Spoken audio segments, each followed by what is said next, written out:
পান পাতার ডিজাইনটা আমি আমার আজকের ব্রাইডের জন্য রেডি করেছি। তার সাথে তোমাদের জন্য রইল আমার এই ভিডিওটা, যাতে তোমরাও খুব সহজে এরকম ধরনের ডিজাইন করে নিতে পারো। আমার সাথে একটু পরিচয় করিয়ে দিই, আমি আর্টিস্ট রিয়া মাইতি, আর আমার পেজ ক্যানভাস অফ রিয়াতে তোমাদের সবাইকে অনেক স্বাগত। প্রথমেই তোমাদেরকে বললাম আমি এই পান পাতার ডিজাইনটা করছি আমার আজকের অর্থাৎ 30শে জানুয়ারির ব্রাইডের জন্য।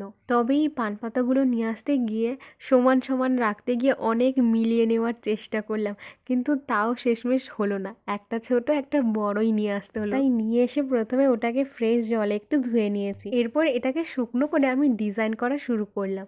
আর আগে থেকেই ভেবে রেখেছিলাম পান পাতাগুলোতে কেমন ডিজাইন করব। সেটা করার জন্য আমাকে দুটো পান পাতার মিডিলেই সমান সমান রাউন্ড করতে হবে। আমি আর যে পদ্ধতিতে এই রাউন্ডগুলো করলাম, তোমরাও যদি ঠিক সেই রকম পদ্ধতিতেই করো তাহলে দেখবে একদম পারফেক্ট একটা রাউন্ড শেপ তোমরা পেয়ে যাবে। তার জন্য তোমাদেরকে ফেব্রিকের যে ছোট ছোট কৌটোগুলো আছে তার চাপাতে একটু রেড কালার লাগিয়ে নিতে হবে ভালো করে।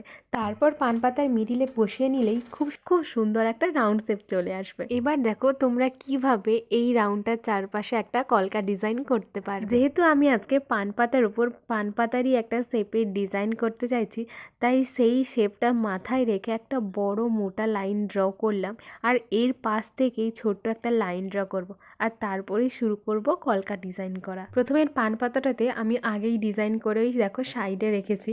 কারণ কি হয়, আমি যখন প্রথম করতে বসি তখন আমার মাথা পুরো ব্ল্যাঙ্ক থাকে, মানে কোনটার পর কোন ডিজাইন দেব বা কোন মোটিভটা দিলে ফুটে উঠবে, তো সেটা ভেবে ভেবে করতে আমার একটু টাইম লাগে। তাই সেই টাইমটা নিয়ে আমি একটার পর একটা মোটিভ ডিজাইন দেওয়ার পর আমি ওই পান পাতাতে ডিজাইন কমপ্লিট করেছি।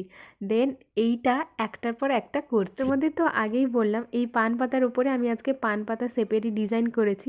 তার জন্য আমি প্রথমে একদিক থেকে এস এবং আরেক দিক থেকে উল্টো এস করে একটা বড় লাইন ড্র করেছি, আর তারই ভেতর দিক থেকে আর বাইরের দিক থেকেই আমি লিপ মোটিভের ওপর কাজ করছি। পুরো ডিজাইনটাকে আমি ভালোভাবে ফুটিয়ে তোলার জন্য কিছু কিছু ফাঁকা জায়গাগুলোতে ডট দিয়ে সেই ফাঁকাটা ফিল আপ করেছি। তোমরা দেখতেই পাচ্ছ পুরো ডিজাইনটা কিন্তু আমি একদম কলকার উপরেই রাখার চেষ্টা করেছি, আর যেটা করে আমি ভীষণ স্যাটিসফাইড।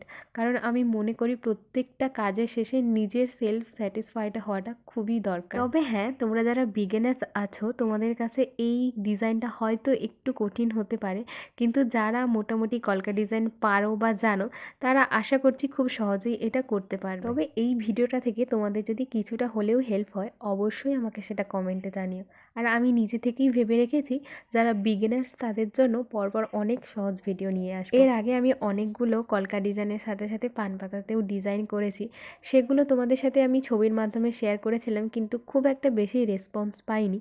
তো তোমরা যারা আমার এই ভিডিওটা নতুন দেখছো অবশ্যই আমার পেজটায় একবার ভিজিট করতে পারো। আশা করছি তোমাদের আমার কাজগুলো অনেক ভালো লাগবে। এতক্ষণে পান পাতাগুলোতে ডিজাইনটা কমপ্লিট হলো, আর আমি কমপ্লিট হওয়ার পর থেকে নিজেই চোখ সরাতে পারছি না এটা থেকে, এত ভালো লেগেছে। শেষে অনেক তাড়াহুড়োর মধ্যে ব্রাইডের কাছ থেকে এইটুকু ভিডিওই নিতে পেরেছি। চলো আজকের মতো আসছি, তাহলে দেখা হচ্ছে অন্য ভিডিওতে।